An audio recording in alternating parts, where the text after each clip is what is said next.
Meus irmãos, a paz do Senhor, tudo bem com vocês? Eu sou Marco Aurélio, estou muito feliz de estar aqui hoje gravando meu testemunho na TV Evangélica Brasileira. Para mim é um privilégio e eu gostaria muito que esse testemunho alcançasse milhares e milhares de pessoas e as pessoas sejam impactadas com a palavra do Senhor Jesus Cristo. Isso aqui não é para me engrandecer, nem para me exaltar, nem para me glorificar. É para glorificar e exaltar o único que é digno de toda a honra e toda a glória, que é o nosso Deus Todo-Poderoso. Eu gostaria de iniciar falando um versículo da Bíblia, lendo um versículo da Bíblia com vocês, que se encontra em Marcos, capítulo 4, versículo 35, que diz assim: E naquele dia, sendo já tarde, disse-lhe, passemos para o outro lado. Vou repetir. E naquele dia, sendo já tarde, disse-lhes, passemos para o outro lado. A caminhada cristã, eu costumo dizer que a caminhada cristã, ela não é uma matemática 100% exata. A caminhada cristã, ela não é só flores, só rosas. A caminhada cristã, ela tem espinho. Como eu disse, a caminhada cristã não pode ser uma matemática 100% exata no nosso olhar, mas no olhar de Deus ela é exata e sempre será. A caminhada cristã, ela não só é mar de rosas, ela também tem espinhos, como eu disse. E Jesus Cristo, quando ele começou o seu ministério, ele precisou de discípulos, precisou de pessoas para acompanhar. E assim ele chamou algumas pessoas para tornar seus discípulos. E chegou certo momento da caminhada de Jesus Cristo que ele teve que atravessar o lago. E ele chamou os discípulos e falou assim, vamos atravessar para o outro lado. O que eu acho interessante nessa passagem é que ele falou assim, vamos atravessar para o outro lado. Ele não falou, vai, nos encontramos lá. Vai, chega lá, vocês me esperam e daqui um pouco eu vou chegar. Não, ele falou assim, vamos atravessar para o outro lado. Ou seja, quando os discípulos entrou dentro do barco com Jesus Cristo, o que aconteceu? Jesus Cristo entrou no barco, encostou a cabeça na polpa do barco e deitou. E a Bíblia vai falar que Jesus Cristo dormiu ali no barco. E quando Jesus Cristo dormiu ali no barco, o vento veio e começou a assolar o barco, a tempestade começou a bater no barco ali e os discípulos começaram a ficar desesperados, como se Jesus Cristo não estivesse ali, mas só que Jesus Cristo estava dormindo. E os discípulos ficou desesperados, com medo do barco afundar. E ali eles começaram a ficar desesperados também.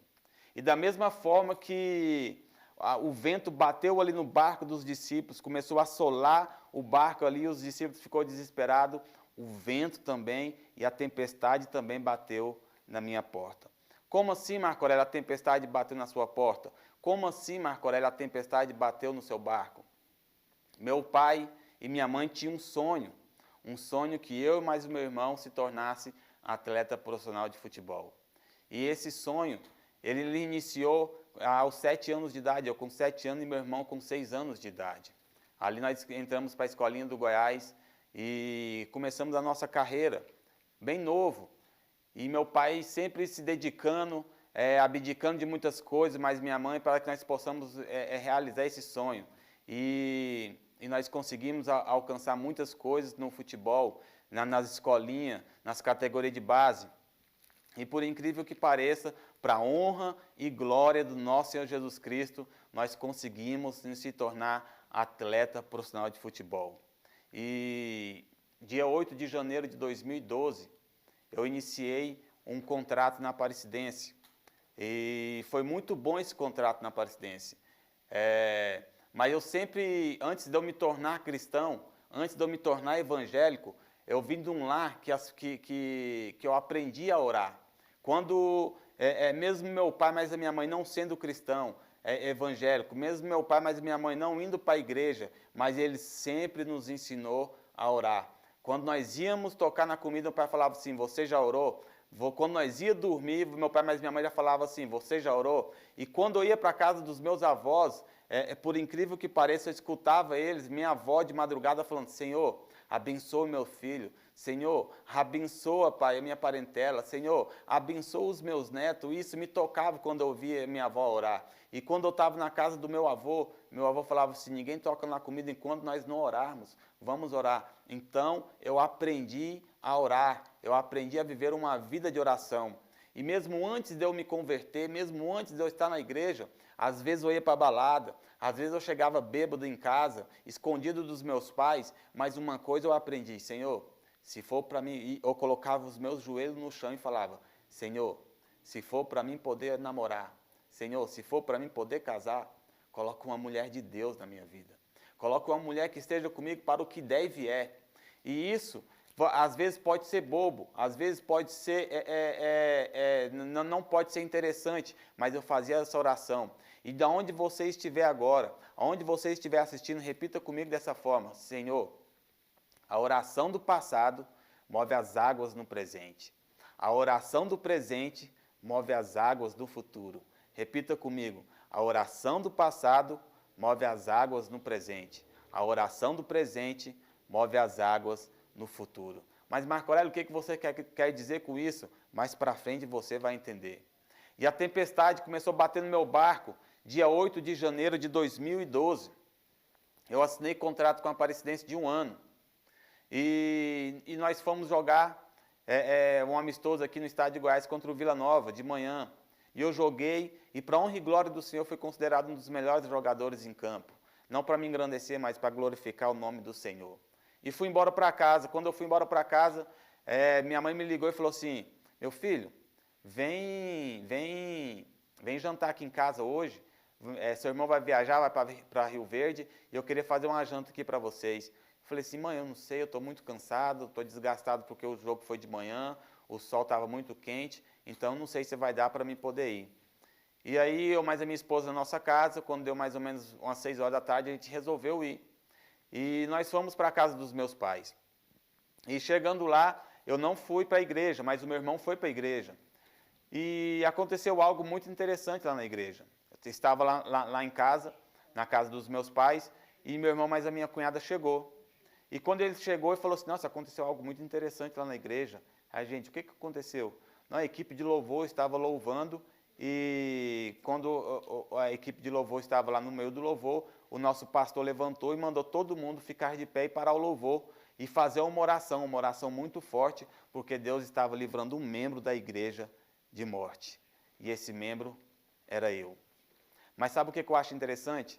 É que um mês atrás de eu ser baleado, antes de eu ser baleado, um amigo meu chegou no meu pai e falou assim, Carlão, vamos para a igreja. Aí meu pai falou assim, não vou para a igreja hoje não. Aí o meu amigo virou para o meu pai e falou assim, o que você mais quer da vida, Carlão? O que você pensa da vida? Aí o meu pai virou para ele e falou assim, o que eu mais quero ver da vida é ver meus 2 filhos bem casados e bem sucedidos no futebol. E o meu amigo virou para ele e falou assim, então quer dizer que você ama mais seus filhos do que a Deus? E um mês depois eu fui baleado. Saindo da casa dos meus pais, por volta mais ou menos de umas 10h15, 10h20 da noite, eu fui almejado no Parque Veiga Jardim 2, próximo ali do Corpo de Bombeiro. O carro bateu na minha frente, quando ele bateu na minha frente, eu mais a minha esposa, não, esses pessoal tão bêbado, deve ter estragado a frente do nosso carro. E aí eu falei assim, vou dar uma ré para ver o que aconteceu na frente do nosso carro. Quando eu comecei a dar ré, um deles deram um tiro para cima. Quando eles deram um tiro para cima, eu mais a minha esposa, nós assustamos. Aí eu continuei dando ré e falei e bati, só parei quando eu bati o carro no porte. Quando eu bati o carro no porte, eu falei para minha esposa, abre a porta, desce e corre. Quando ela foi abrir a porta dela ficou presa no muro, não tinha como ela descer. E eu falei para ela assim, abaixa. Ela foi, abaixou, e eu fui e abracei ela. Quando eu abracei ela, os rapazes vieram e dispararam 4 tiros na gente. Os 4 tiros pegou em mim. Atingiu o baço, o pulmão e o rim. E o calor da bala queimou a minha medula, o 4º tiro. Ali o vento começou a bater na minha porta. A tempestade começou a assolar o meu barco. Como eu disse para vocês, como a tempestade, como o vento estava assolando o barco dos discípulos, ali também começou a assolar o meu barco. A tempestade começou a bater na minha porta. E eu fiquei desesperado, não sabia o que fazer. A minha esposa abriu a minha porta, conseguiu me pular e foi para fora do carro. Quando ela saiu para fora do carro, um irmão da igreja passou e já nos reconheceu e nem parou, já foi direto no SAMU, que aí ficava aproximadamente uns 500 metros ali de onde eu fui baleado, onde aconteceu o atentado contra a minha vida. E o SAMU veio e me levou para o hospital de urgência, para o Hugo, do estado de Goiás. E ali, chegando ali no Hugo, no hospital, ali, e eu consegui, eu dei mais 2 paradas cardíacas, tiveram que me reanimar. E quando ali eles me reanimaram, eu acordei e eles cortou as minhas vestes para poder fazer a cirurgia, me levou, fez a cirurgia e eu precisava fazer uma cirurgia na coluna. E eles não queriam fazer a cirurgia na minha coluna. Mas só que, quando eu estava lá no Hugo, quando eu estava lá no hospital, aconteceu algo muito impactante comigo. Foi a primeira vez que o Espírito Santo falou ao meu coração. Eu falei assim: Senhor, eu não estou aguentando mais, Pai. Eu não estou aguentando mais, Senhor. Senhor, me leva, Pai. Está doendo demais, Senhor. Eu não estou aguentando mais sofrer desse jeito, Pai. E o Espírito Santo falou para mim dessa forma: larga de ser egoísta. Só você está sentindo dor. Se eu te levar agora, muita gente vai sentir dor. E eu parei de reclamar. Eu parei de murmurar. Porque existe a diferença entre você reclamar e você murmurar. Tem pessoas que reclamam por tudo e por nada. Tem pessoas que murmuram por tudo e por nada. Ah, o que está acontecendo com você? Ah, não, nada dá certo. Ah, o que foi que aconteceu? Ah, tudo dá errado na minha vida. E eu parei de murmurar naquele momento. E eu estava lá, fiquei 21 dias internado ali no hospital. Eu fiquei 10 dias na UTI e 11 dias na enfermaria. Quando eu saí da UTI e fui para a enfermaria, eu estava no quarto ali com a minha esposa, e eu falei para minha esposa assim: vamos orar? E a gente começou a orar ali no quarto da enfermaria. E a gente orando ali, e aí o telefone, meu celular foi e tocou. Quando o meu celular tocou, era a minha cunhada que ligou para mim. Aí ela ligou falando que minha esposa atendeu, e ela falou assim: o que vocês estão fazendo? Aí a minha esposa falou assim: nós estamos orando. E aí ela falou assim: então continue orando, que o pai do Marco Aurélio acabou de aceitar Jesus Cristo na igreja. E ali eu comecei a entender o propósito de Deus na minha vida. Porque quando o vento bate na nossa porta, quando a tempestade assola o nosso barco, são muitos porquê e muitos para quê. Nós não entendemos o propósito de Deus na nossa vida. Nós não entendemos por que o vento, por que a tempestade está assolando o nosso barco. Mas uma coisa eu entendi: o propósito de Deus cabe nós a entender mais na frente. Mas os mistérios de Deus nós só vamos entender na glória. E quando nós estávamos ali orando, aí a minha cunhada ligou, meu pai aceitou Jesus Cristo, nós continuamos orando. Mas infelizmente ali eles não quiseram fazer a cirurgia na minha coluna. Eu fui embora para casa e mais ou menos uns 15 dias depois, meu pai conseguiu uma cirurgia para mim na Clínica Santa Mônica. E um dia antes de eu fazer a minha cirurgia, eu dei uma entrevista para o Jornal Popular, aqui do estado de Goiás. E aí eu dei entrevista no Jornal Popular e falei assim: eu quero voltar a andar no final do ano que eu fui baleado. Dia 8 de janeiro de 2002 que eu fui baleado e queria voltar a andar no final do ano de 2012. E quando eu fui para a clínica fazer a cirurgia, o médico veio falar comigo, o doutor veio falar comigo.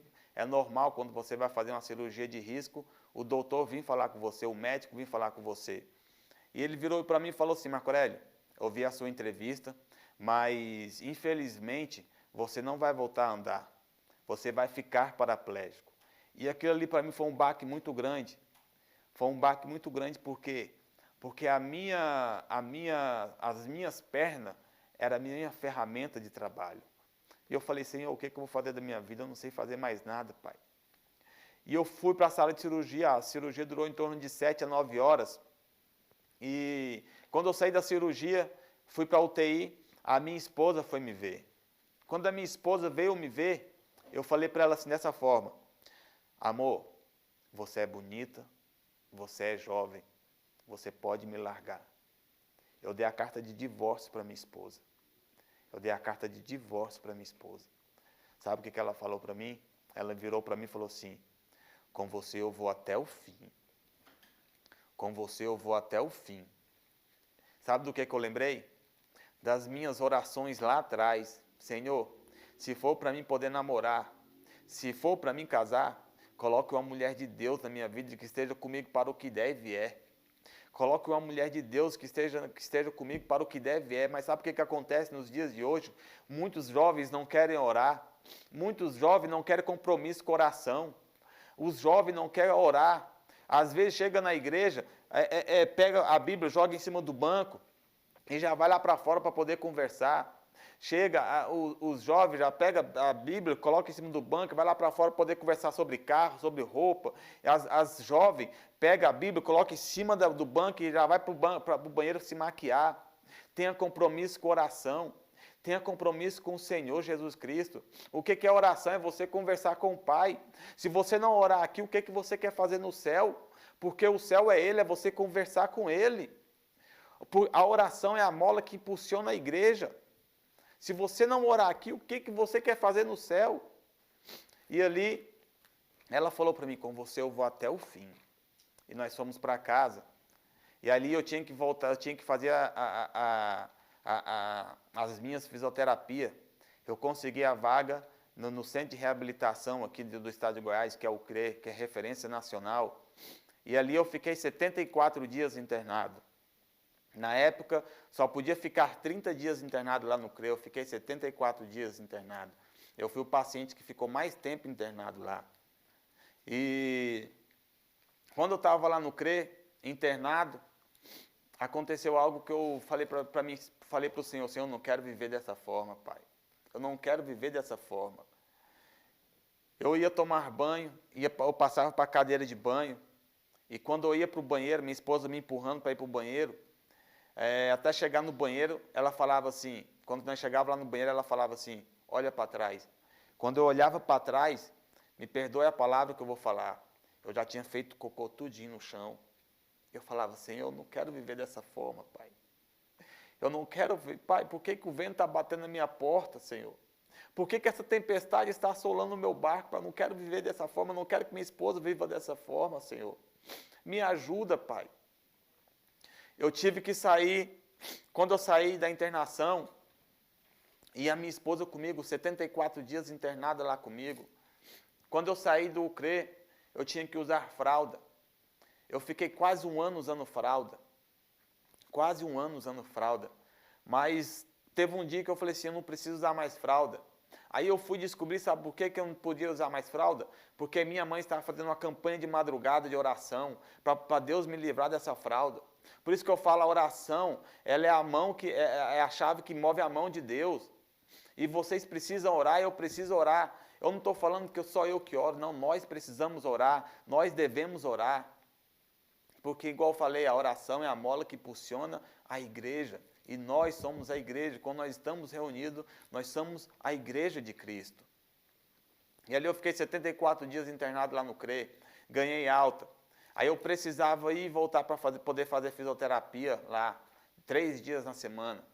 E quando eu estava fazendo a fisioterapia 3 dias na semana, eu voltava, minha esposa comigo, acordava 5 horas da manhã para poder ir para a fisioterapia, para poder fazer exame.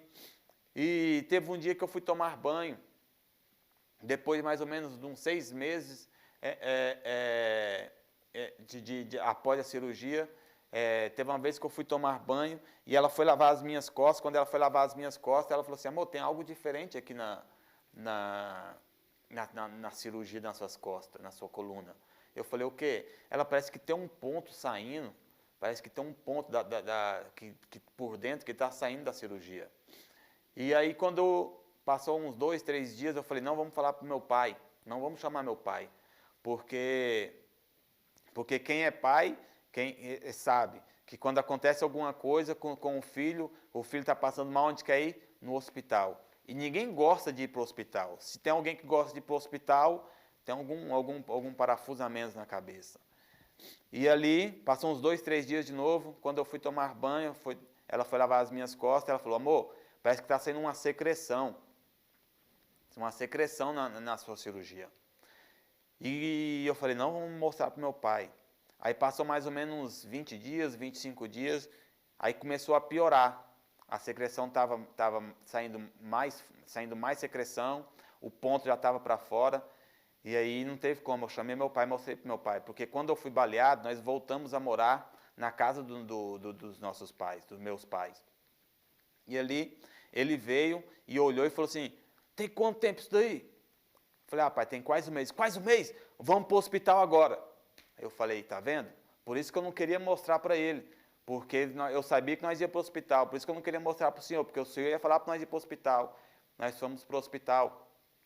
E chegando lá no hospital, eu com raiva, eu bravo, ignorante, porque eu não queria ficar no hospital, não queria ficar internado de jeito nenhum, porque eu já sabia como que é ficar internado. Aí quando o médico olhou, falou assim, você vai ter que internar, sua cirurgia está inflamada. Eu com raiva, eu nervoso. Aí ele falou assim, pode ir para a enfermaria que agora eu vou lá falar com você. Aí eu fui para a enfermaria, cheguei lá, troquei de roupa. Aí, quando eu estava lá na enfermaria, eu peguei o meu celular. Peguei o meu celular e coloquei um hino para me ouvir. O hino do Lázaro, que diz assim, Deus vai fazer acontecer. Quando eu coloquei este hino, tinha um rapaz do meu lado, no quarto comigo. Quando ele estava tocando este hino, ele começou a chorar.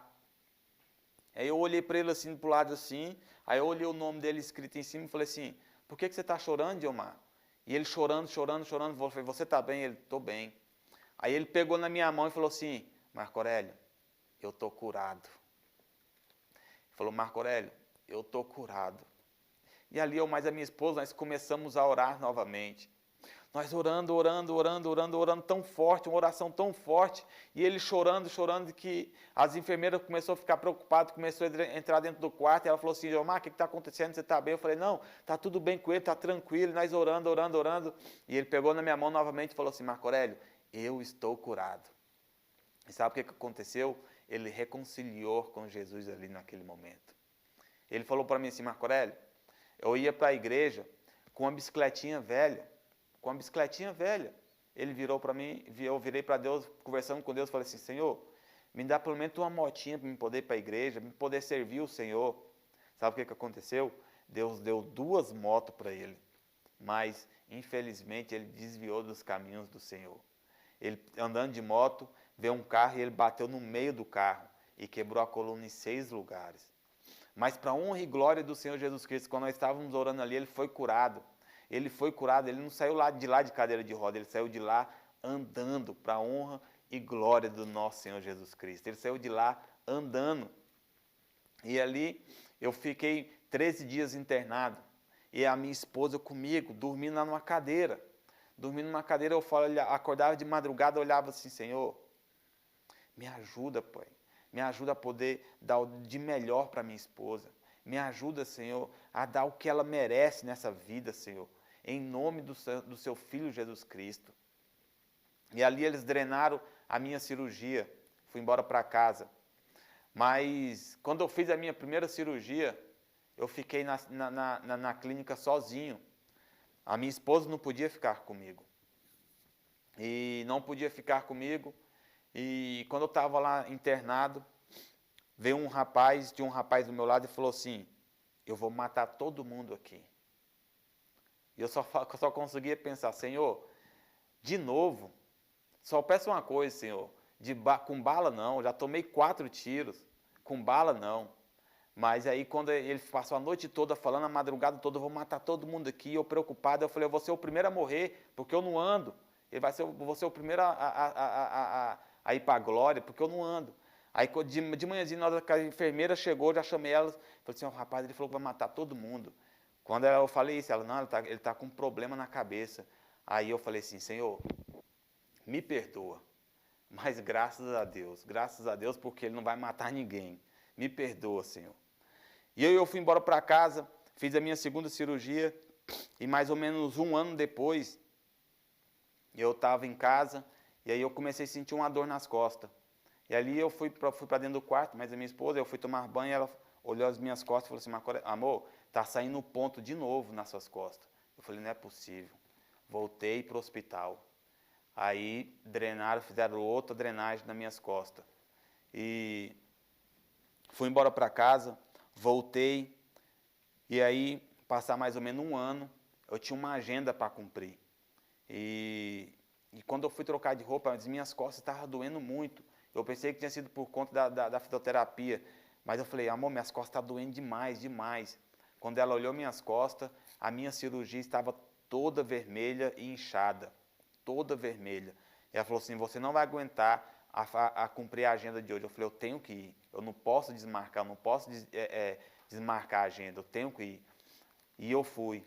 E para a honra e glória do nosso Senhor Jesus Cristo, Deus operou milagres, Deus salvou pessoas, não para me engrandecer, mas para glorificar o nome do nosso Senhor Jesus Cristo.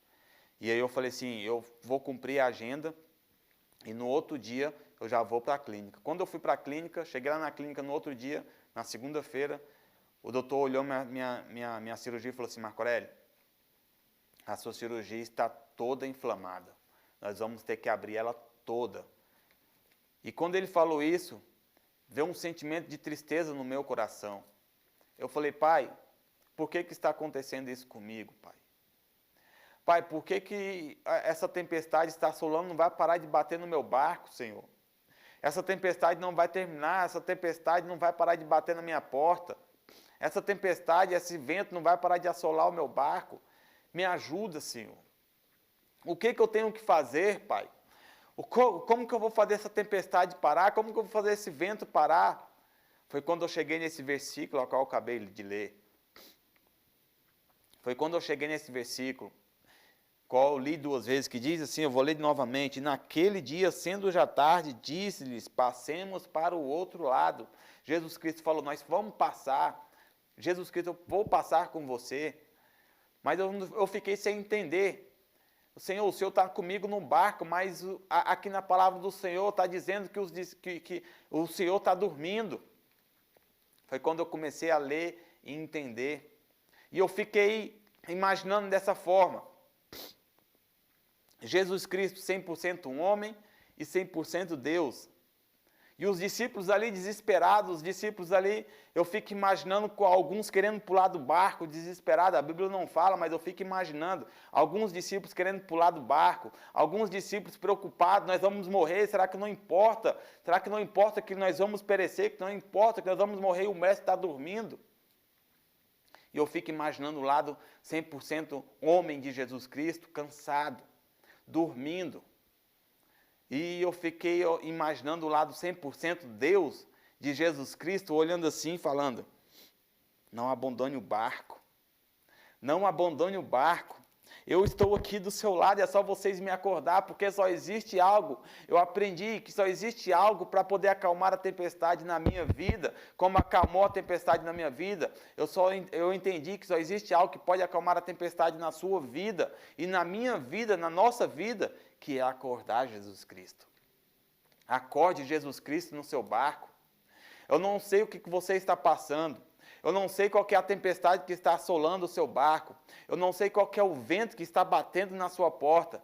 Mas eu tenho algo para dizer para você nesse momento.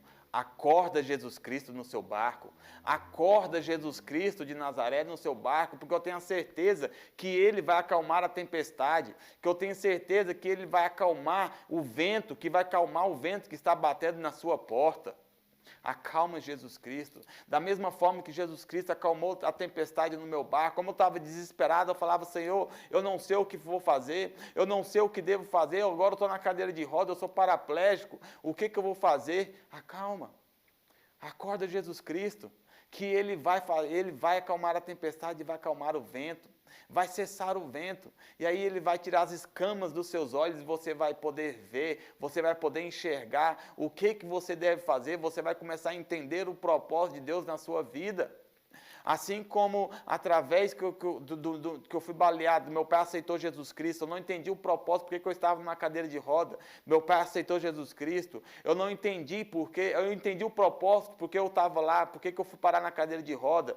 Assim como a minha cirurgia inflamou, eu tive que voltar para o hospital, que eu não entendi o porquê, porque eu estava voltando ali, aí ali eu orei para o rapaz foi curado, ele aceitou Jesus Cristo, eu entendi o propósito de Deus de novo na minha vida, Ele também vai tirar as escamas dos seus olhos, para que você possa entender o propósito de Deus na sua vida, para que você possa entender por que o vento está batendo na sua porta, porque a tempestade está assolando o seu barco, através do seu testemunho, você vai ver, mas não abandone o barco, não abandone o barco. Jesus Cristo está me falando aqui, o Espírito Santo está me incomodando, porque tem muitas pessoas desse lado, tem muitas pessoas do lado de lá que estão assistindo esse testemunho e está pensando em abandonar o barco. Não abandone o barco. Não abandone o barco. Perdão, não abandone o barco. Não pule do barco, porque Jesus Cristo quer fazer grandes coisas através da sua vida, através da minha vida e da sua vida. Neste momento eu quero orar por você. Neste momento eu quero orar por você que está assistindo esse testemunho. Neste momento eu quero que você, aonde você estiver, onde você esteja, ore comigo. Ore comigo. Senhor Deus Todo-Poderoso, Criador dos céus e da terra, Pai. Eu te louvo, Pai, eu te rendo graças a Ti, porque se nós estamos aqui, se nós chegamos até aqui, foi pela Tua graça e pela Tua misericórdia, Pai. Pai, eu sei que tem pessoas que estão assistindo esse testemunho, que está pensando em abandonar o barco, que está pensando em pular do barco, Pai. Mas não abandone, Pai. Incomoda ele. Incomoda, Pai, os pensamentos dele para que eles possam te buscar a cada dia que passa. Incomoda ele para que ele não venha pular do barco, Pai. Em nome de Jesus Cristo, Pai. Cura, Pai, salva, liberta, restaura vidas neste momento, Pai. Em nome de Jesus Cristo, Pai. Tudo para te exaltar, te glorificar, te engrandecer, enaltecer o teu santo nome, Pai. Senhor Deus Todo-Poderoso, Pai. Que portas, Pai, que nós sabemos que o Senhor é o Deus que abre porta que ninguém fecha, que fecha porta que ninguém abre e que abre porta onde não tem porta, Pai. Senhor Deus Todo-Poderoso, nós queremos te louvar, Pai, nós queremos te exaltar, porque só Tu és digno de toda honra e toda glória, Pai. Fala com essa pessoa que está do lado de lá, Pai, em nome de Jesus Cristo, Pai. Acalma a tempestade na vida dela, Pai. Acalma, Pai, o vento que está assolando, Pai, a porta, Pai, da vida dela, em nome de Jesus Cristo, Pai. Senhor, nós te pedimos, Pai, nós te louvamos, Pai, e rendemos graças ao Teu santo nome, Pai. É o que eu te peço e te agradeço neste momento, em nome de Jesus Cristo, Pai. Em nome de Jesus, Pai. E eu quero aqui agradecer a vocês que tirou esse tempo para poder estar assistindo esse testemunho. E se você quiser me seguir nas redes sociais, o meu Instagram é Marco Aurélio FJR2, o meu Instagram, Marco Aurélio FJR2, e no meu canal no YouTube é Marco Aurélio Ferreira Teixeira. Então, se vocês quiserem me seguir, eu vou ficar muito feliz em compartilhar os meus vídeos, as minhas pregações lá com vocês, para que vocês sejam edificados em nome de Jesus Cristo. Amém? A paz do Senhor a todos e que Deus abençoe e que vocês possam ser impactados, não pelo meu testemunho, mas sim pela palavra do Senhor Jesus Cristo. Amém? Deus abençoe. Muito obrigado.